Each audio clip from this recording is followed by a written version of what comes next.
Hey everyone, welcome to Tim's Vinyl Confessions. I'm Tim Derling. With me, Matt Phillips. Hey guys. Matt and I are it's a review episode. If you've read The Slug, you already know what this is about, but this is one that it's just nervous isn't the right word, Matt. What's the word for it? I mean, we're reviewing the latest album by a band we both love and have been fans of for decades. So here we are presented with a new album. Yeah, I kind of never know what they're going to throw at us. I mean, we've had extreme highs and some, I wouldn't say super low lows, but, you know, they've mixed it up a little bit. Although, I mean, the last album that came out, what was it, 7 years ago? Yeah. We were pretty positive about that. So, you know, I was cautiously optimistic. And then the singles start coming out. So yeah, of course, we're talking about Def Leppard, and a band that one of the first things that Matt and I ever talked about when we first got to know each other was we both like Def Leppard, big fans, and we've done many an episode on the band. And their self-titled album came out 7 years ago. It was an early review episode for me, and I still think it's quite a strong album. So, you know, it's been out for, I guess, a few weeks now, but they are back with a new album called Diamond Star Halos. And, you know, it's kind of got a weird cover. You know, at least they've kept their logo. Vinyl version, of course. Yeah. So before we get into the track by track, I should also mention, I too have a CD. And what I think is really, really cool, they did this last time too. Got it cassette. Yeah. Nice. Tim, I didn't see your vinyl. Was your cover colored in on the vinyl, or is it still the black and white? No, it's black and white. Oh, okay. Yeah. This version's black vinyl for those that collect. And mine's actually made in the Czech Republic, that's interesting. But yeah, Diamond Star Halos, obviously it's a reference to T-Rex, Bang a Gong, Hubcap, Diamond Star Halo. You know, guys grew up on the early 70s glam scene in the UK. And so that's a way of paying homage, as it were. Actually, they, speaking of T-Rex, I think it was 20th Century Boy that they covered on the album. So Diamond Star Halos. Brand new album. Heard 3 songs in succession from it. Actually, the first 3 songs on the album. And I think maybe what we might want to do is talk about the songs as they first came out, as we first heard them, and maybe what we thought of them. And then we'll just kind of go through the album, an overall view of the album. And then we'll go through it track by track. So the first thing to come off this album, I think, that either of us heard was the second track called Kick, which is no resemblance to In Excess. And I don't know, I'll let you start, Matt. What are your thoughts on Kick when you first heard it, and then maybe now after you've heard it in context of the whole album? Okay. Well, ignoring the weird kind of circus video vibe where I guess they tried to capture a little bit of the Animal video, but like a modern kind of weird version. So yeah, I didn't like the video, I still don't, but I really like the song. It's kind of got this swagger to it. And some of the lyrics, I actually like some of the lyrics in this song. You're the pulse to my motor, my electric desire. You're my star-blazed rhythm. Let me dance in your fire. Very glammy. Yeah, I don't like the video at all. And I remember, I don't even think I could get through the whole thing. And I remember you telling me, literally as I was watching, it's like, if I see one more person lick somebody, what's all that about? The thing that I wrote down about this song is that I wish I could get the visual of people line dancing to this song out of my head. I really do. There was, at some point, they got this little country twinge, not like Bon Jovi did, but just this little bit of, and I don't know, it's easy to blame Tim McGraw. I don't think it's his fault, but there's potential there for it to grow. You know, it's in a lot of ways it's classic Def Leppard. You know, they're throwing a lot of imagery at you, and but yeah, when I first heard it, it wasn't definitely. I didn't blow me away. You know, it wasn't like when I first heard Promises. It wasn't like that. You know. Yes. Anyway, I think the next song was actually the first track, "Take What You Want." Yeah, I love it. And my opinion on that isn't much different than the consensus I've seen to be reading online. It's by a pretty wide margin my favorite song on the album. Yeah, I think it's yeah. What were you saying? Oh, I absolutely agree. I think it's the best song on the album too. Yeah, it's and, you know, and at this point in time, when you get bands that have been around as long as these guys have, it's a funny thing to say. Give us one good song, but one good song is better than not another good song. It's just the sort of quintessence of what they do the best. I get a Pyromania vibe out of it. It's got the minor chords in it. Yeah, really strong chorus. Joe's actually pushing his range a little bit, which adds a little bit of excitement. So you know, when you stick to the low too much, it sometimes gets a little boring. But I got no complaints. No complaints about this one at all. And now we have the third song and the third single released, "Fire It Up." Your thoughts on this, Matt? Yeah, the reason that Tim's laughing is because I've been consistently knocking the lyrics of this particular song and kind of ribbing Will and Tim a little bit. To be honest with you, I've warmed up to it quite a bit. Still think some of the lyrics are kind of naff, but you know, Fire It Up. It's 3 minutes and 19 seconds. Starts off, it's kind of got like a boom, boom, clap, boom, boom, clap kind of beat to it. And the only thing I don't really like about the song in particular, other than a few of the weird lyrics, like the cherry top lover with a chemical metal heater on high, like a pot on kettle. Yeah, I mean, okay, sure. But there's this, I mean, Phil is a genius guitar player, but he's got this, there's this annoying whammy thing. Wow, wow, wow, and right in the back. Exactly. Oh, it drives me nuts. Yeah. I had written down, high-pitched guitar in chorus is annoying. And then the last, I really love it, but like the last 3 minutes and the last, you know, almost as the song is about to end, Joe goes up into kind of like another octave where he's got that. You mentioned a little bit of the Pyromania stuff here too. Like that got me really excited. Yeah, and then it's over. Yeah, and then it's over. Yeah, and the only other thing I wrote down, I kept trying to remember what it was that I was thinking of when I would hear the "Fire It Up," the way that the chorus went, and I finally figured it out. It's Midnight Oil, Beds Are Burning. The time has come. Wow. Okay. Fire it up. Like it's with the exact same sort of like low and high, like octave singing, and I can't get that out of my head either. There's elements about it I like, but man, anyway, moving on. So those are the songs that people have heard before we heard the album. So what were you going to say? I'm going to say, so those first 3 songs, I think they've really actually kind of grown on me. So, you know, I've actually listened to this album about 12 times. So believe it or not, been doing a lot of walking, and it's actually the perfect length. It's just over an hour. So I go for like an hour walk and I get to hear the entire album. So yeah, the standard edition of the album is a 15-song album. So the album as a whole, I don't like it nearly as much as the self-titled. Not even close. But, you know, there's one thing that I noticed about it. And, you know, I know that Rick Allen plays electronic drums. And I know that in the studio, you know, a lot of it's programming. Yeah. For some reason, this album sounds really programmed. It does. When you look in the credits to each song, Rick's not credited on any of them for drums. No.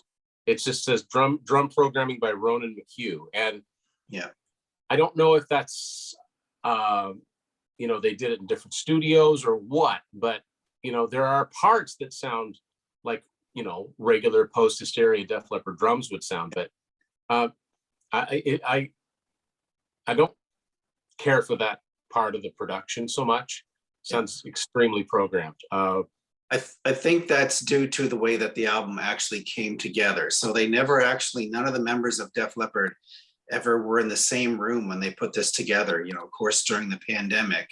And that might have something to do with, they can quote unquote write songs on a laptop, but it's really hard to get a good drum sound on a laptop. So maybe that has something to do with it. So and when you can get a programmed kit, you can control everything about it. And I understand that. But,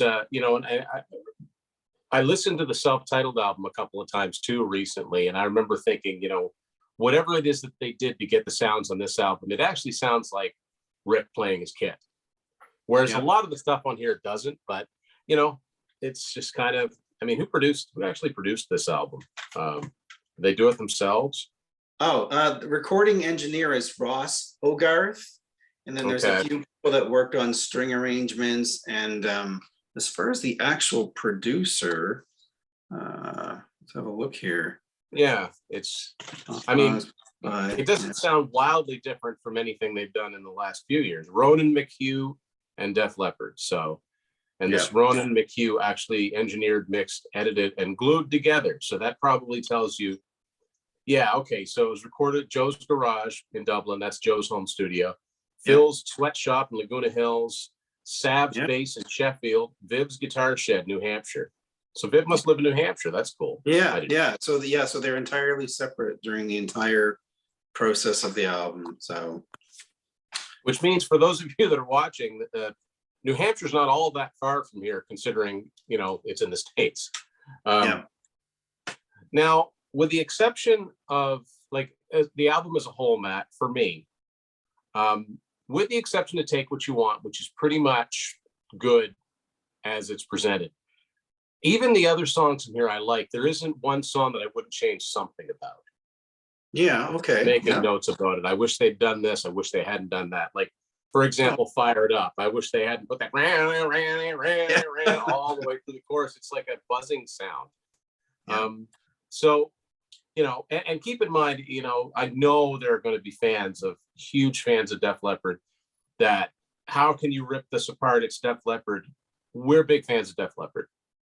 I just showed you, I bought 3 copies of this thing, right? Like, watch any of our videos. We're both huge fans of this band. They're a defining band. We don't have to just like everything they put out. So with that in mind, like, what would your overall opinion of the album? If someone were to tell you, listen, I haven't heard this yet, what's it sound like? I would compare this to a mix of their last album, so the 2015 self-titled, and a little bit of X, and a tiny bit of Slang. I've actually mentioned that in some of my notes, but the big difference here, where Def Leppard really went poppy with X, they also had tons of co-writes, right? People that are in the song doctors, if you will. Other than a few songs that they worked on with Alison Krauss, which we'll talk about in a bit, there's no song doctors on these songs. It's Def Leppard songs. Yeah, they're all written in-house, as it were, which is good. Yeah. All right, so let's proceed with the album. Speaking of Alison Krauss, track number 4. Okay. This Guitar. Yeah. What do you think of this one? Yeah, I was ready to hate the song. Although I did like the stuff that Alison did with Robert Plant. I was like, oh no, we're gonna get some country on a Def Leppard album. That's not really what I'm looking forward to. It's well, girl. I enjoy this song. It's actually not my favorite one that they do with Alison. That one comes a little later, but basically it's a love song to a guitar. You talk about, you're my shoulder to cry on, you're the best of best friends, you brought fire to my fingers, you brought joy to no end. So it's crazy, I know, but this guitar saved my life. So it's actually kind of like a love song to guitar. And I just love her angelic voice. It's not something that I normally listen to. I don't have any of her other music or stuff, but yeah. I might have left it off the actual album itself. It kind of, we get the 3 fairly kick butt songs at the start, and then you get the fourth song, the Def Leppard ballad, but this one really kind of slows it down. Yeah, it does. It takes the momentum way down, and that's something that happens throughout the album. Is that when something takes it way down, you don't always get something after it that picks it all the way back up. Yeah. As we were talking before filming, you had sent me some I guess some crib notes, some brief notes about the songs, and my favorite description was of the next song, track 5, SOS Emergency. What was your initial reaction with this song and how you described it? Hey Siri, write me a Def Leppard song. I mean, and that, as as the British there's a say, lot to that. There's a lot to that. It's a bog standard Def Leppard song. Yeah, I wrote good start, not bad. Gang vocals and chorus should be louder.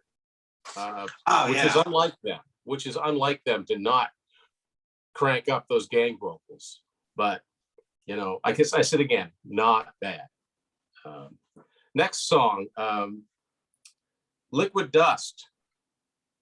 This one's solely written by Phil Collen, and I find this one is the one that's got kind of that slang era style to it. The guitars on it actually sound more like orchestration except for actual, like they don't really sound like actual Phil Collen ripping it up guitars. But there's a really cool part about 2 minutes and 33 seconds. He does this guitar bit that I really enjoy. But it's it's a slang type song to me. So First thing I wrote was, what the hell is Liquid Dust? Yeah. And then Liquid Dust, slang with me. Yeah. It does sound like a slang leftover. Dusted off for a 2015 B-side. That's how I describe it.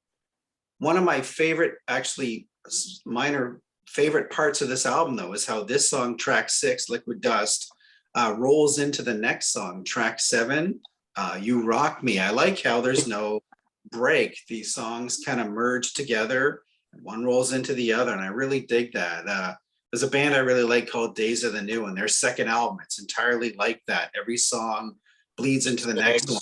I complement each other. Yeah, I really like that part. So You Rock Me. You ROKMI. I don't know if they're trying to do like a Prince title, but I have got some definite opinions on this one. What do you think of the song? My overall thought is bad title, good tune. The bass is really driving this song, but I find it interesting because it's actually the only songwriting credit is to Phil Collen. But I find it's like a bass-driven song. Although with the spelling thing, the You Rock Me, M-I, just the way that Def Leppard enunciate, it should be like written like M-A-Y or M-A, because they say like, you rock me. Yeah, it's not exactly. me. Or anyway. And I also find it's a Colin song, and I find him very prominent on the actual "You Rock Me" chorus. Yeah, you can pick out Phil for sure. Yeah. What I wrote about this is not bad. I wish they'd done more. I understand, like the first time it goes through, you rock me, come on and rock me, just Joe by himself. But I really wish that starting with the second chorus, they'd done like a call and response thing. It would have brought that chorus to life. But they don't. They do the exact same chorus. I wish they'd have done something like, you rock me, da da da da da da. You rock me, like something. But they didn't. So now, once again, we drop the momentum big time. Number 8, Goodbye for Good this time. So this one's solely written by Joe. It's a piano ballad. It says it's got some string arrangements by Eric Gorfain and Mike Garson's on the piano. So actually this song, I really like this one too, but it kind of reminds me of, Joe has this side project called the Down and Outs. And the third song on their last album, this is the album I'm talking about by the Down and Outs, This Is How We Roll. The third song is called Good Night, Mr. Jones. And it was kind of his tribute to the David Bowie. And these two songs really remind me of each other. Yeah, I wrote the chorus. I was trying to figure out what the chorus reminded me of. Then I figured it out. It's a damn Yankee song called "The Silence Is Broken."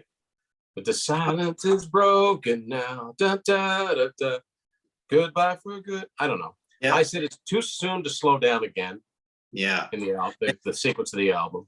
I do really like, though, 3/4 into the song. It's got that kind of orchestration stuff. It's getting a little close to "Don't Want to Miss a Thing" kind of territory. But then Phil breaks into this really beautiful flamenco guitar stuff. So something that you obviously don't hear on Def Leppard very often. I wrote that I wish that it was a full band, full electric guitars, something like maybe "Too Late for Love." Yeah. I just, it's not one of my favorites. Next up, number 9, "All We Need." Yeah. So this has got a bass with kind of delay, and I love the intro of this one. This one reminds me a little bit of Animal. Phil kind of holds that note and then he goes into a whammy, whoa, whoa, but it's not the annoying whammy from the other song. It's the stuff we know Phil for. I don't find it's like a real standout track. It's just a little over halfway into the album. But I like the song, but it's not a real standout track for me. Yeah, I wrote it was not enough of an increase in tempo, adequate. And that might sound a little bit harsh, but again, it hasn't been out that long. That's the trouble with doing review episodes. Sometimes you want to get it out while it's kind of still on people's minds, but maybe you don't have enough time to really appreciate it. Now, some things are easier than others to appreciate. Track 10, "Open Your Eyes." What do you think of this one? Yeah. I actually really dig this song. It's got one of my favorite choruses on the album. It's very simple. It's just "Open your eyes." I just love how they phrase that. But it's got the song starts out with some really crunchy, distorted bass lines, which I find kind of odd because it's an Elliott Collin. They wrote the song, and there's nothing on here for Sav until we get further down.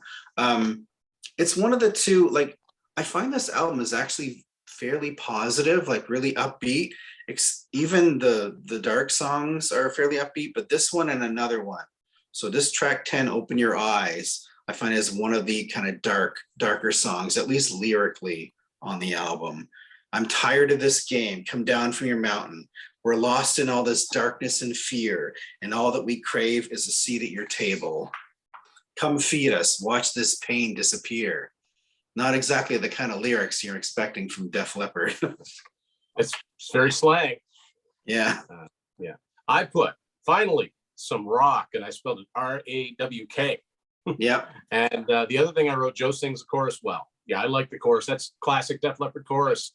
That's how I want them to sound singing, put their voices together. Yeah. It could be my second favorite song on the album.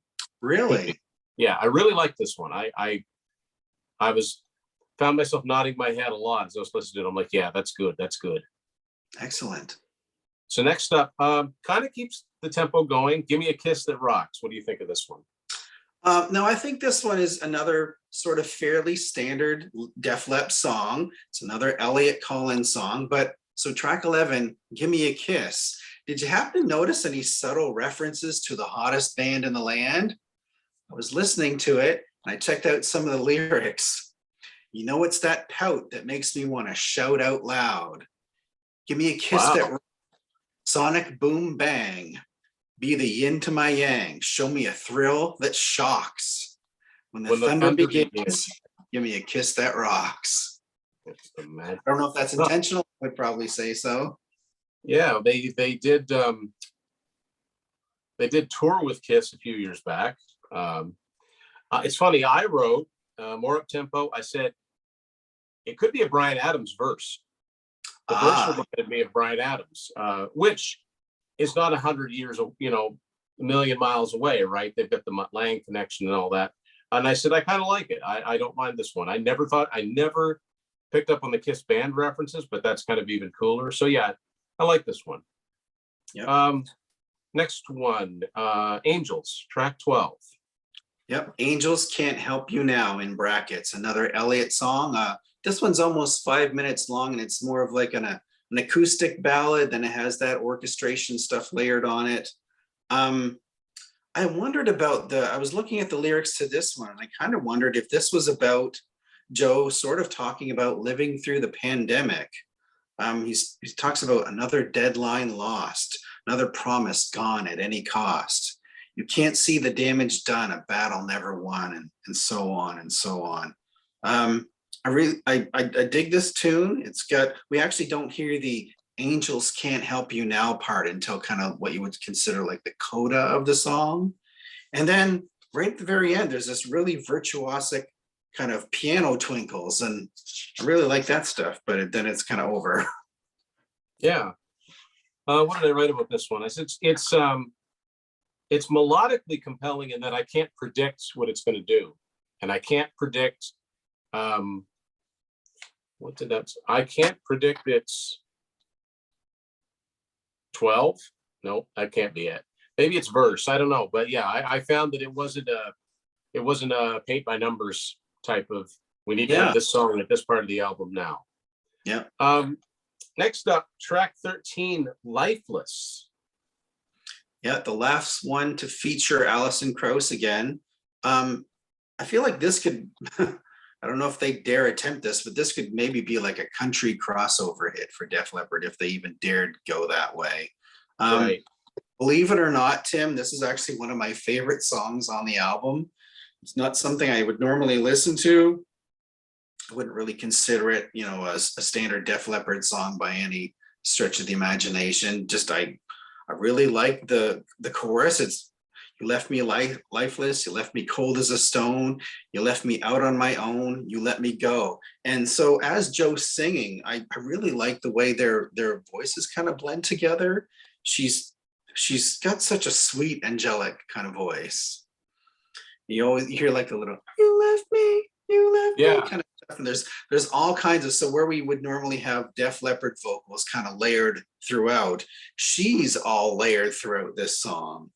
And I like it. Again, it's not, if you're not into country, which I'm not, but this isn't gonna get a real Def Leppard hard rock fan excited, but yeah, I like it. Yeah, so I wrote good vocal from Joe, good harmonies, and then I put, but is it Lep? Yeah. This might have been more. It's funny. It's a shame, I mean, back in the day, you could always count on them for not just a new album, but B-sides. And some of these songs would work better as B-sides, but yeah, but I guess maybe that's why there's 15 songs in the album. Maybe they just gave everything that they had. Yeah, we were talking to our buddy Will about this album earlier, and I think I pretty much agree with him on, it's quite a long album. They probably could have cut a few of these songs through the middle of it, and that might have been one of the ones that, even though I like the song, I would have maybe saved for a B-side. So yeah. 14, Unbreakable.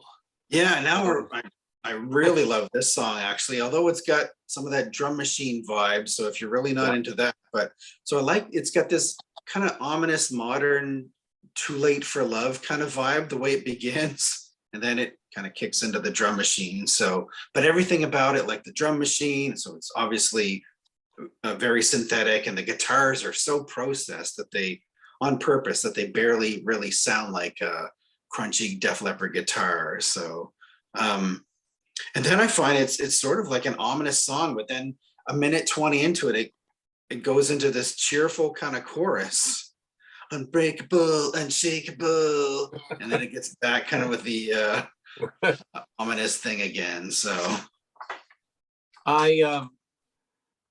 this song grew on me when it first came on. I wrote "Drum Machine Kills Momentum Dead." I didn't like that at all, and I'm still not completely sold on that chorus. It's almost too much. They're throwing too much at you, but it's a modern Def Leppard song, which brings us to the closing track, not to be confused with Iron Maiden, From Here to Eternity. So we're at 15 tracks. So this one was written by Rick Savage. This one's closes with, it's kind of, I wrote down closing the album with like a minor key kind of mini epic song. It's over 5.5 minutes long. And as far as, dark songs on the album, I find this one, the way it's played is a little dark, and also the lyrics are very dark too. So it's very, like, I looked at it, I was like, I wonder if this is written from the perspective of a stalker, because some of the lyrics are like, it talks about the devil may take me, but you're not to blame, just a fatal attraction that I can't explain. So Lord, give me shelter from out of the rain. It's pretty dark anyway. So, Yeah. But I did want to ask you, I was trying to find out trying to figure out where, like, do you hear a little bit of Queen or something in the harmonies on this song? I do. Yeah, I do. Yeah. It's in waltz time, which is kind of unusual. It really wouldn't have belonged anywhere else on the album but the closer. And much the same way that is it Blind Faith from the last album is the closer, and it's a big builder. It's a different type of song. And it's epic. It's an epic. Maybe some Queen, maybe some Pink Floyd. I wouldn't call it prog, but it's epic. It's it's grandiose, and it's not bad. I don't mind this one. It's a good way to close it out. Yeah, literally right at the end of the song, Phil goes completely nuts on the guitar, and then it just kind of fades out while he's still completely going bonkers. I'm like, I want to hear more of that stuff, but it is a kind of a neat way to end it. But like, I wish I could have heard that in full. But anyway. So that's it. That's the album. That's Diamond Star Halos, the latest from Def Leppard. I mean, if you only like the first two albums, or if you only like the first three albums, this is going to do nothing for you. If you didn't like the last album, I don't think this album's going to do much for you at all. No. But if you're like us and you've hung with the band, and it's only been about 3 years since we saw them at concert, they were fantastic.